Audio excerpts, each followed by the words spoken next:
актуелните блокади во собранието, дали тоа е навистина излез од националната катастрофа или пак можеби влез во нова политичка криза. За ова анализираме во ова интервју заедно со поранешниот пратеник од редовите на ВМРО ДПМН Илија Димовски, денеска мој гостин. Добре дојдовте. Добро најдов, благодарам за поканата. Соопштенијата помеѓу двете политички најголеми политички партии во државата значи не престануваат, препукувањата се тука. Како го оценувате вие ова еве од редовите на ВМРО ДПМН? Беше ли потребна ова актуелна блокада, како што ја нарекувате? Знаете, ова според мене е само природна последица на манипулацијата со бројки и со купување пратеници помали партии во собранието во смисла на оформување на веќе раздробеното парламентарно мнозинство кое што постоеше до локалните избори. Секогаш секоја акција во политиката предизвикува реакција. Значи, имаше два клучни моменти. Прво е масовната победа на опозицијата на локалните избори. Тоа ве охрабри. Не, ќе ви кажам во која линија сакам да ги објаснам работите. Втората работа беше напуштањето на една од партиите од владиното мнозинство БЕСА. И тоа даде правец, чувство, но тоа беше и подкрепено со гласовите од граѓаните, на практично завршување предвремено на мандатот на оваа влада. Ние ќе речеме неуспешно, они ќе речат успешно, но граѓаните си ја дадоа својата оценка на локалните избори. Потоа се случи манипулација со пратениците, нели снемуваше пратеници, па на бел зид ги гледавме, па биле, па не биле и така натака. Трговија со ресори со една од другите помали албански партии кои што влегоа како опозиција. Трговија со ресори секогаш постојала, секогаш има. Но неодговарањето, значи немањето на респонс од власта спрема гласот од граѓаните, нормално ја доведе опозицијата во ситуација да мора да ги испорача очекувањата на нејзините гласачи кои што на последните избори се во мнозинство. И тоа во значително мнозинство. Мнозинството од граѓаните во Република Македонија и според резултатите од локалните избори, но и според секое мерење на јавното мислење се незадоволни од правецот во кој што се движи држава. Незадоволни од владата, незадоволни од целокупното функционирање, судскиот систем и така натака, и да не ги редам. Тоа дава обврска нешто да се промени. На крај на криштата и во секојдневните разговори со пријатели, со роднини, по куќни слави, сите констатираме дека работата не чини. Ако работата не чини, некој е одговорен да иницира промена на состојбата. Најповикан да иницира промена на состојбата е опозицијата во собранието, заради тоа што на таа опозиција голем дел од граѓаните на парламентарни избори, а мнозинство од граѓаните на локалните избори подоцна и дале обврска да го работи тоа. Јас како гласач на опозицијата не сум мислел дека оваа власт треба да биде власт, така? И на локалните избори исто така со гласање за опозицијата, јас и мнозинството граѓани сме дале легитимитет да се сруши оваа влада заради тоа што па на крај на криштата и влогот беше тој на локалните избори. Тие беа повиците и од власта дека ќе се смени власта, дека ќе напуштат доколку ги изгубат локалните избори. И од тука опозицијата доколку не постапува поактивно, поприсутно, подинамично, ќе губи субстрат кај оние кои што сме ја гласале. Значи мора да превземе нешто. Ние сме незадоволни од тоа што се случува во државата. И во економска смисла, и во меѓународна смисла, и во смисла на институции, и во смисла на толерирање на криминал, на тотално нефункционирање на системот. Не знам, од дивоградба во матка до што сакате, сега да не набројувам, да не биде пресконференција. Так. Методот кој што го прави опозицијата во принцип е коректен. Иако на моменти ќе изгледа можеби агресивно во собрание, ќе имаме сцени, нели, испаѓање на говорница масовно и така натаму. Тие сцени во собрание никогаш не изненадуваат, се влечат со години, но со декади. Што е бит? Да е во рамките на деловникот и да е во рамките на некои демократски утврдени пракси. Ако деловникот дозволува на секоја точка да се јават 40 пратеници за дискусија, ќе се јават. И сега законите кои што власта сака за свој интерес да ги протера за 3 дена, ќе поминат за 30 дена. Ме разбирате? Так. Добар момент е тоа што опозицијата најави дека нема да се однесува така спрема законите кои што ќе донесат некаков бенефит за граѓаните. Има некој закон за вработените, овие што се судска полиција сега во процедура, има некои други закони кои што се од интерес на граѓаните. Тука опозицијата кажа дека нема да. Паметен ли беше ваквиот чекор за таа активна блокада на собранието? Пошто гледаме дека 2 дена некако во собранието, значи се кршат копија, меѓутоа како да не се постигнува саканата цел. Јас ќе ви кажам од друга позиција. Јас сум бил пратеник долги години. Сум бил и 3 години пратеник во опозиција. Доколку пратениците како избраници не поведат иницијативност некаква, тогаш и народот нема не ја прима пораката дека треба нешто да се направи, Ама дека знаете треба. што вели народот? Вели доста ни од се, доста ни од СДСМ, доста ни од ВМРО, доста ни од ДУИ, треба да дојде човек кој што треба да еднаш за секогаш да не води во правилна насока. Видете, сега, и јас ги слушам тие разговори, но анкетите, резултатите на избори кажуваат сосема друго. Тие трети опции кои што ни се појавувале во Македонија, еднаш беа ДЕА, друг пат беа ЛДП, трет пат беа, не знам, НСДП, па ВМРО-НП, па Левица сега. Тие се во ред. Јас немам ништо против, напротив, мислам дека македонската сцена можеби недостасува некаков таков шок терапија, малце да се размрдаат односите, но во принцип се уште со односите се тие. На анкетите кои што ги прави и ИПИС, и ИПСОС, и Рейтинг, и сите други агенции, прва партија ВМРО-ДПМНЕ со значителна разлика, со драстична веќе разлика, па СДСМ, па ДУИ, па многу празни места, па сите други политички партии. И сега, ние треба да ги гледаме работите и во системското функционирање, квалитативното функционирање, кадровскиот потенцијал на партиите. И тоа да, се согласувам. Има уште многу работи кои што треба да се направи. Изборниот модел. Јас сум бил избиран по овој изборен модел и јас слободно кажувам дека секој следен состав во кој што јас сум бил дел, не зборам за овој состав сега, секој следен состав бил послаб квалитативно од претходниот. Зошто? Заради тоа што принципот не е на директно гласање на граѓаните за пратениците, туку е гласање за веќе подготвени, фиксирани, непроменливи парламентарни листи. Многу пати сум повторувал, нас ни недостасува во овој момент, можеби наназад со години, реформа сериозна на изборната законодавство. Ние без собрание. Еве сега Тупанчевски најавува дека не, тоа е игра. Не. Мислам, секоја почит за господинот Тупанчевски како професор на правниот факултет, но тоа е негова реакција заради заканите од Павле Трајанов и од другите помали партии во владеното мнозинство дека мора да има една изборна единица. Така да не очекувам дека тоа е искрена иницијатива. Не е ништо страшно. Секое влечење на одлуката е само манипулација во политичките процеси. Ова што кажавте за Тупанчевски не е веќе однапред најавена остапка од страна на опозицијата дека нема да прифати подадена рака за токму за изборниот модел? Јас колку што знам, ВМРО-ДПМНЕ е спремно што утре да гласа за промена на изборниот модел без дискусија. Ако тоа е една изборна единица. Но мислам дека оваа влада манипулира. Ама токму тој притисок кој што го спомнавте од Демократскиот сојуз од Павле Трајанов не е одговара на опозицијата затоа што влече кон предвремени избори. Тоа е тоа што вие го барате. Ние ставот за една изборна единица не го имаме 2 дена или 2 месеци, го имаме 2-3 години наназад. Така да не е диктиран од обидите да испазари нешто господинот Павле Трајанов внатре во нивната коалиција. Значи, ние тој став го имаме. И упорно повторуваме дека практично и неговиот настап, и настапот на ЛДП, и настапот на ДОМ е само барање на извинување пред гласачите, као еве ние ќе уцениме, па 3 месеци ќе се повлечеме, па пак ќе уцениме, па ќе се повлече.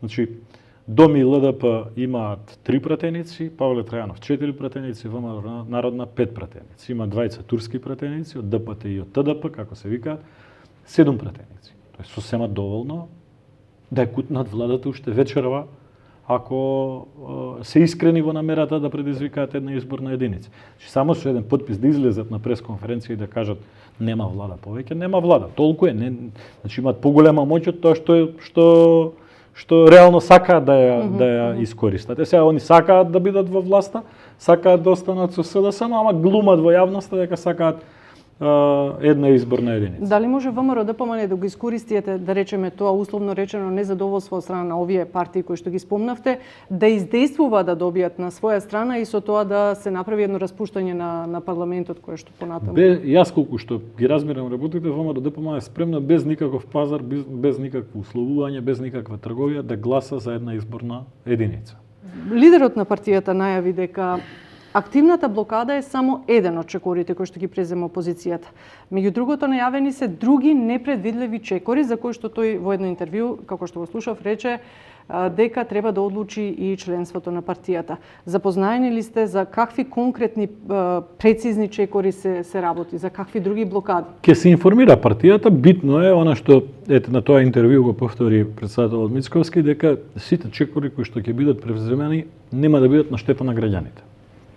Значи многу внимателно се анализира таа состојба да не направиме штетни последици за било кој граѓанин на Република Македонија, а да ја принудиме власта на повлекување, односно да свати дека е дојдено време за предвремени избори, заради тоа што незадоволството е огромно во државата. Ние сме свесни за целокупната состојба, свесни сме за меѓународните односи, свесни сме за економската ситуација. Па не е деструкција. Знаете, деструкција би било толерирање на вакво задолжување, на ваков хаос, на вакво нефункционирање на институциите, на макроекономскиот хаос кој што го предизвикува. Знаете, ние во овие 3-4 години кога зборам како држава, да бидам појасен за граѓаните, оваа влада за 3-4 години ја задолжи државата толку колку што сите влади претходно заедно од 1990 до 2017. Пласманот на тие средства кои што ќе ги повлекуваме од Меѓународниот монетарен фонд и од другите кредитори воопшто не е во продуктивни трошоци, односно во капитални инвестиции, каде што создаваме бруто домашен производ, каде што вработуваме луѓе,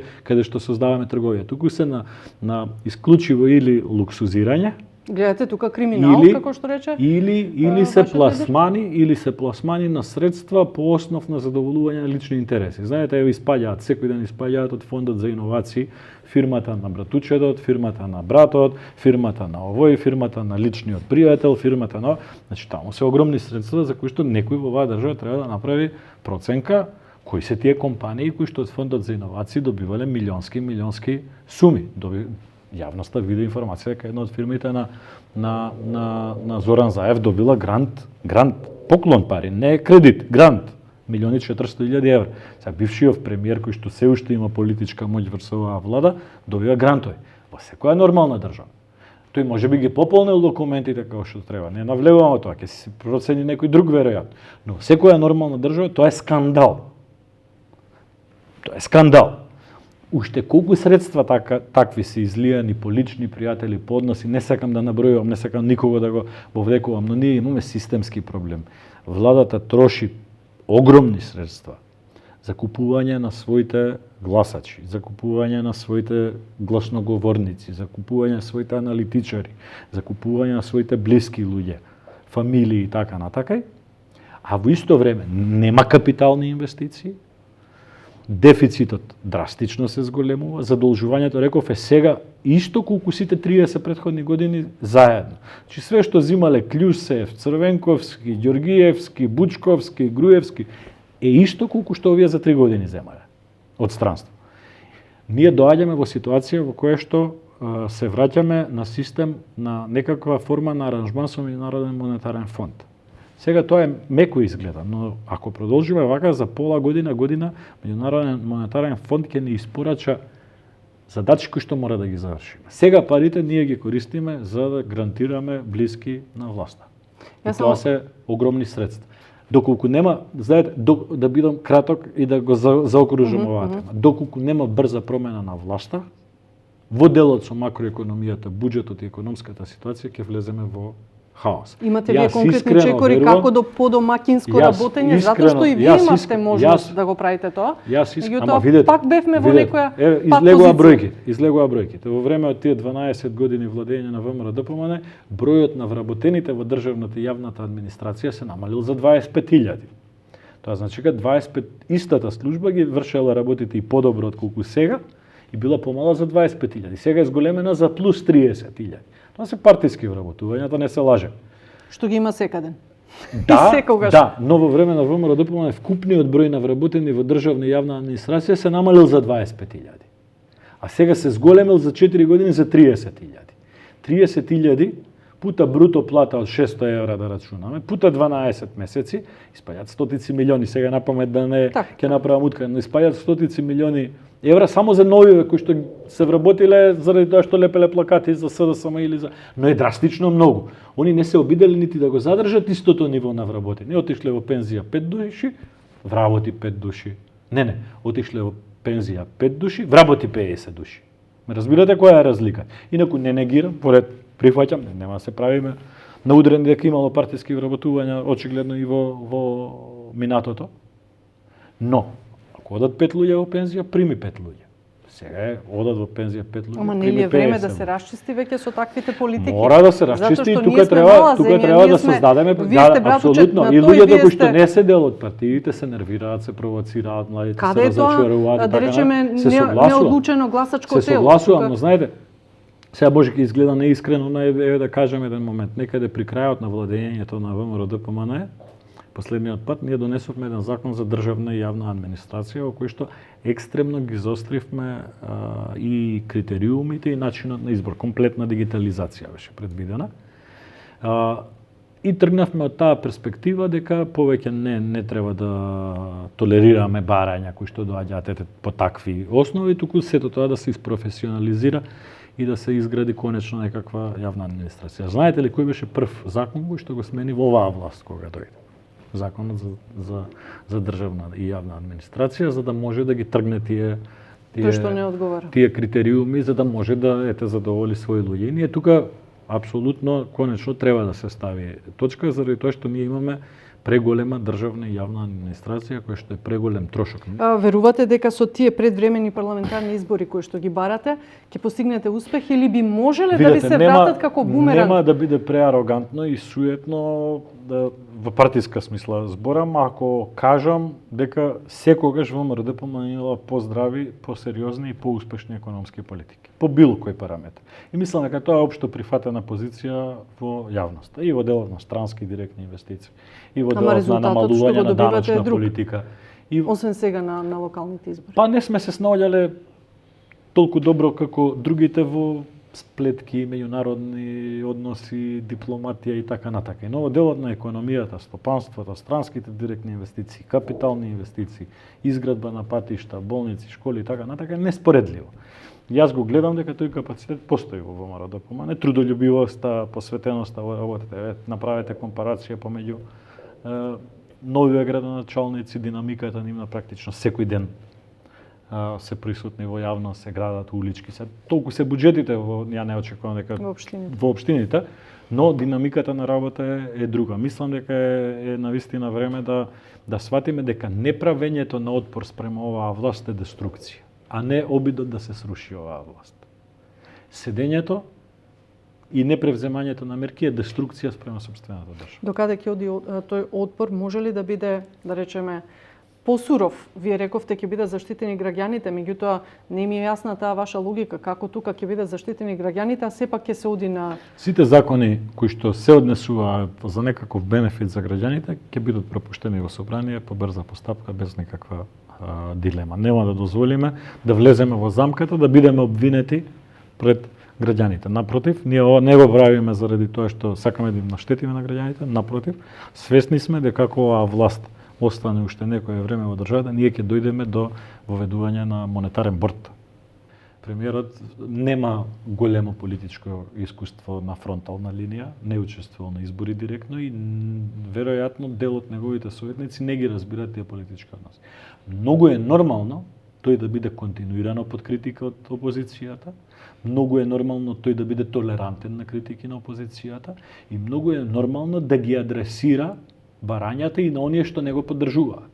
Заради тоа што таа функција на премиер треба да подразбира капа врз сите, а не само за своите. Ме разбирате? Не може ваква агресија да се случува во смисла да ја не разговарам со опозиција. Каков е контактот? Тоа сакав да ве прашам. Каков е контактот на лидерите на Јас она што го знам, можеби не знам све, но она што го знам е дека се случуваат работите, значи веќе има тек, очекувавте 10 мај нешто лидерска средба, помина тој рок. Не, веќе слушнавме дека овој премиер е покрут во односот со опозицијата од било кој досега. Што е малце чудно. Повеќе ви одговараше? Заев е премиер кој што ќе биде запишан како најштетен премиер на Република Македонија. Не е работата дали ни одговарал или не одговарал, но не може да има премиер во државата кој што не е спремен за контакт со сите чинители во општеството. И не само опозицијата, тука треба да бидат и многу други сегменти во општеството. Имате пратеници од владеачкото мнозинство кои што кажуваат јавно дека не се консултирани за односите со Бугарија, не се консултирани за изборно законодавство, не се консултирани за други прашања од меѓународната политика. Едноставно, знаете, може и да го пречутиме ова и да речеме окей, тоа ќе им создаде проблем внатре. во коалицијата. Ама пак ќе речем, секое понатамошно толерирање на оваа власт, секој изгубен ден на власт со ова втора постава на Социјалдемократскиот сојуз, ќе го плаќаме со 3 следни дена. Значи проблемите кои што се создаваат се троstruки, не се едноструки. Ја спомнавте Бугарија, спорот со Добре. Бугарија. Спомнавте, вие рековте дека премиерот е покрут во однос на опозицијата од сите други. Каков е по однос на ова прашање? Затоа што јас колку што знае јавноста преку оние соопштенија, пак ќе кажам од другата страна, од страната на СДСМ, значи е истакнато дека тие се секогаш подготвени за разговор со опозицијата да седнат на маса за стратешки национални прашања. Подразбира сигурно предпоставувам Едно реторичко прашање, не со цел од вас да извлечем одговор, туку е како размислување. Дали е нормално во овие 4 месеци во кои што е оваа влада, начело со Ковачевски, опозицијата формално да нема ниту една информација ни од Министерство за надворешни, ни од влада за прашањето со Бугарија. Не е нормално. Не е нормално заради тоа што се преговара, се разговара за работи кои што има многу суптилен и многу осетлив карактер, кој што може повторно да ни го поделат општеството. Значи, ние сме се делеле на црвени, плави, на вакви, на такви, на антички, на све сме се делеле. Ама поделбата која што ни настана по основ на преспа е најдлабока. Така, навредите до ден денеска одат на линија северџани, вакви, такви.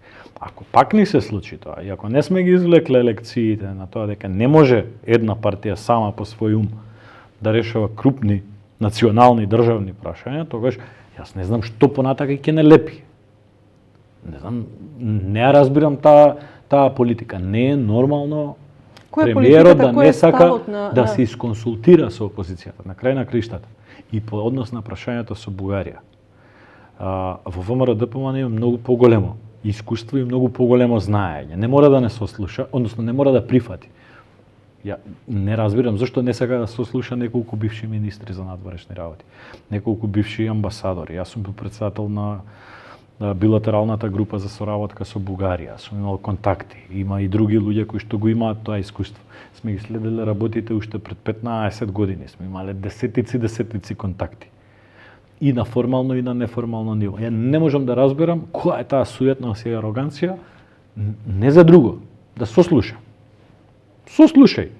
Може би Антонио Милошевски знае нешто што ти не знаеш. Бил министар 4 години за надворешни работи. Може би други министри знаат нешто повеќе. Може би Маријан Ѓурчев бил таму амбасадор. Викнете го и Благој Ханџиски, бил амбасадор таму. Викнете го и Ѓорги Спасов, бил амбасадор таму. Направете една форма јас не верувам, не сакам да верувам дека најспремни за прашањето со Бугарија во Македонија се Бојан Маричич и Бујар Османи. Не. И тоа не го прифаќа. Што прифаќа ВМРО ДПМН во овој спор? Можно е да предложите замрзнување на преговорите? Видете, јас не можам да зборувам директно во име на ВМРО ДПМН, иако сум член, не те помагам и така натака. Си има партијата и органи, и тела, си разговараат, си разгледуваат, си има институции кои што си одлучуваат во адекватно време. Јас по ова прашање можам повеќе и лично да си го кажам својот став. А тоа е дека контекстот во кој што е создаден проблемот, со историската димензија, со идентитетските прашања, со прашањата на јазикот, сето она што бугарскиот парламент 2019 во таа резолуција ги наброја, тоа е нерешлив проблем. Зошто? Заради тоа што и во Бугарија има 2-3 милиони луѓе кои што чувствуваат право терминот македонец да го чувствуваат за себе, но тие го идентификуваат, односно повлекуваат еквивалент со терминот бугарин, но и ние тука, 1,5 милиони и наши исто иселеници од Македонија чувствуваме право да го користиме терминот македонец. И тој проблем во историска димензија, ако се враќаме назад, е нерешлив. Така да продлабочување на темата историја со Бугарија е продлабочување на проблемите со Бугарија. Едноставно ние треба да сватиме дека со голем дел од луѓето кои што живеат во Софија, Благоевград, Пловдив и низ други делови на Бугарија имаме блискост, споделуваме културни вредности, споделуваме и некаква форма на фолклор и така натака, но тоа не е еквиваленција помеѓу македонскиот народ и бугарскиот народ. Заради тоа што иселувањето и доселувањето не се случувало од Бугарија спрема Македонија, туку се случувало од териториите на Македонија спрема Бугарија. моите дедовци биле тука. Но дедовците на Сергеј Станишев не биле во Софија, биле во Кукуш.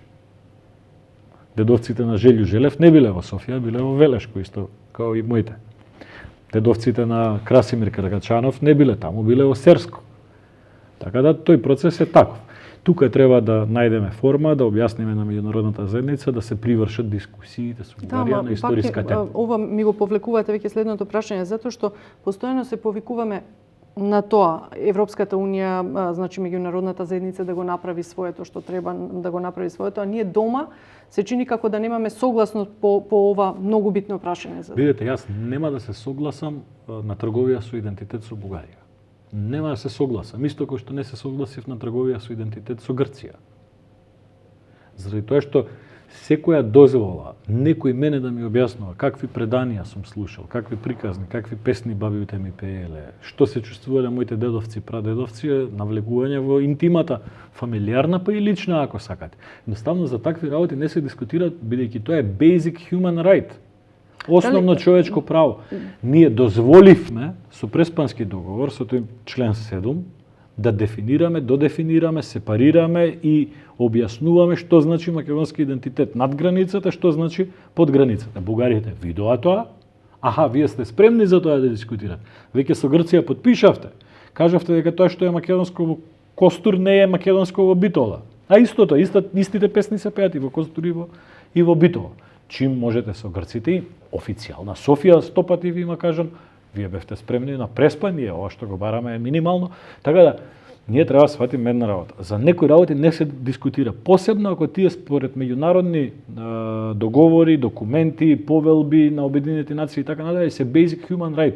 Моето право на самоопределување е basic human right. Ја немам потреба со вас да разговарам за таа тема. И ние тоа треба да го драматизираме и да го кренеме на високо ниво.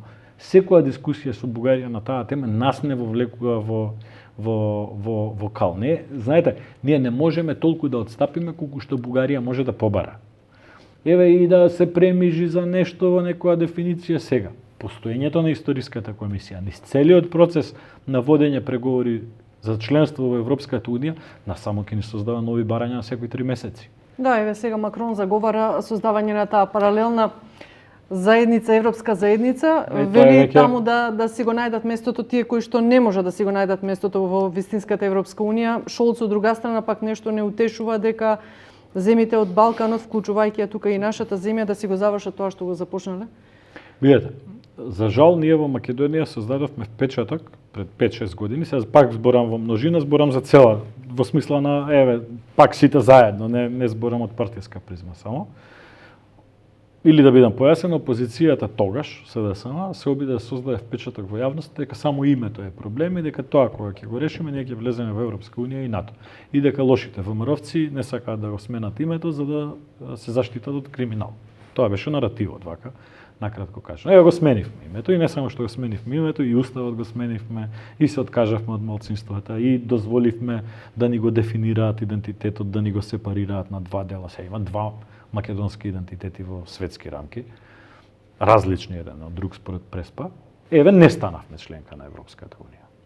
Значи не било во тоа проблемот, не било проблемот онака како што било поставено. Ние, за жал, низ тој наратив дозволивме од држава која што беше надвор од балканскиот лонец на проблеми, да влеземе во балканскиот лонец на проблеми. Мене до ден денеска ми е нелогично прифаќањето на Република Македонија да стане дел од оној отворен Балкан. Неприфатлива идеја?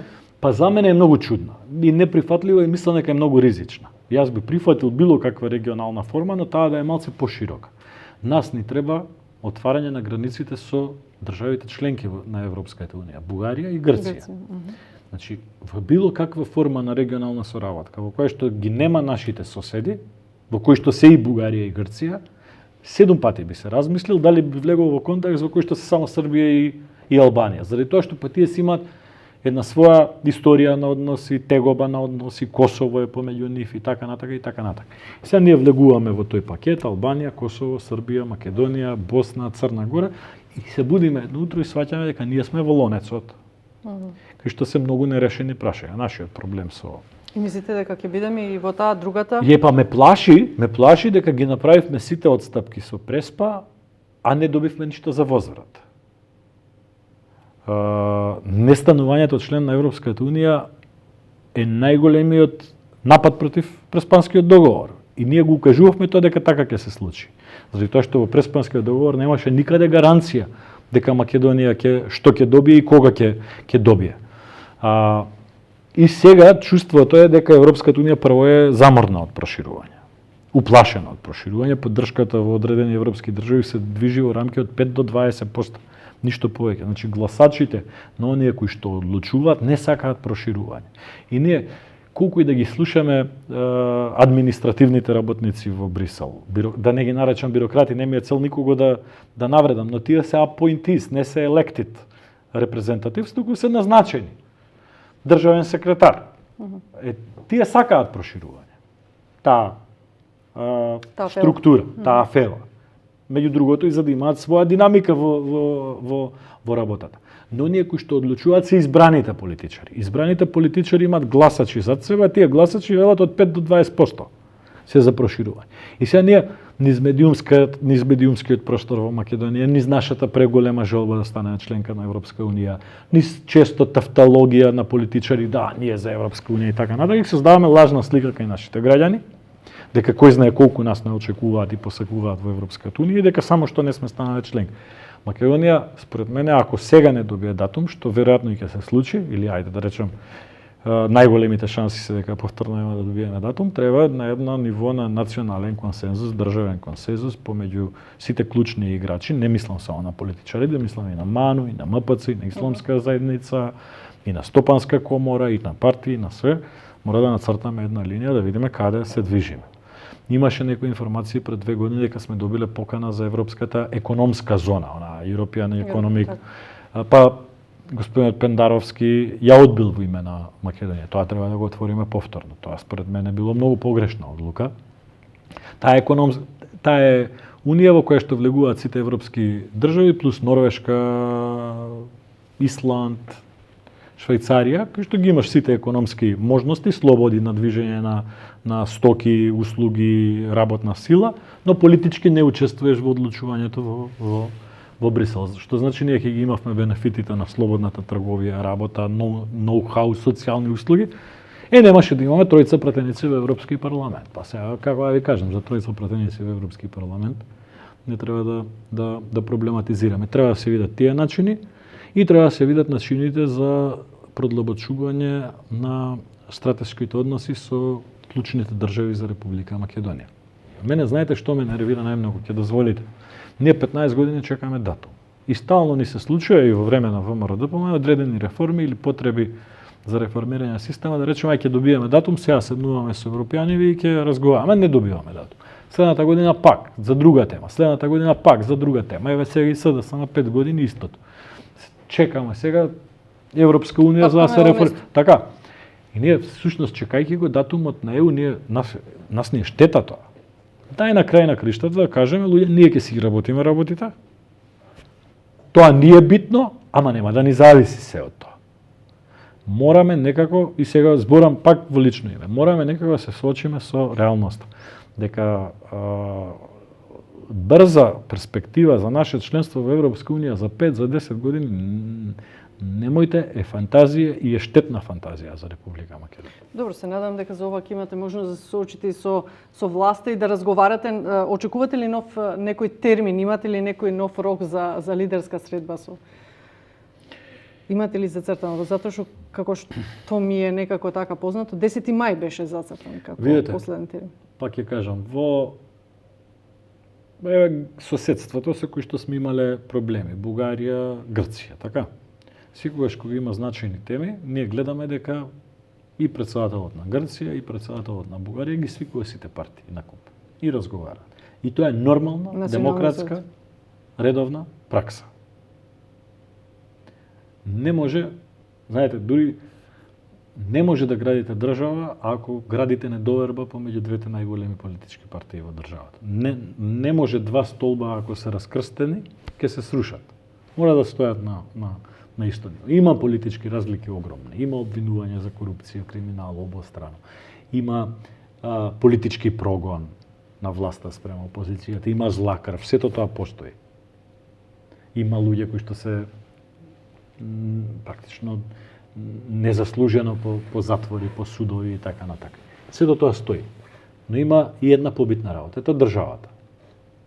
Ако двата стуба на државата, тие се сега, дали ни се допаѓаат или не, релативно прашање. Така, мене едниот ми се допаѓа, другиот не ми се допаѓа. Вас може би двата не ви се допаѓаат или двата ви се допаѓаат. Но ако тие се раскрстени и не се во ист правец, тогаш секогаш државата ќе има проблем. Не може Бугарија каде што има поголема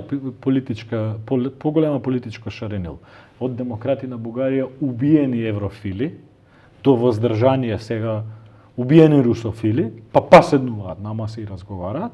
Не може ние во Македонија заради суетата на некого или заради чувството дека некој некаде ме навредил на телевизија, па политичар си, ќе те критикуваат и малку ти е. Затоа зимаш плата на крај на кришта, треба да се помириме. Тоа не е искуство во политика. Не може човек кој што нема 10 години, 5 години искуство, 3 години макар искуство на политичка сцена, да премиер. Не заради него му е тешко. Он се буди саба или гледа од 10 страни критики. И он не е научен, не знае дека тоа е нормално и дека е здраво во државата да се критикува премиерот. Он се нервира. Нема најава за средба, колку ја што знам, нема најава за таков контакт.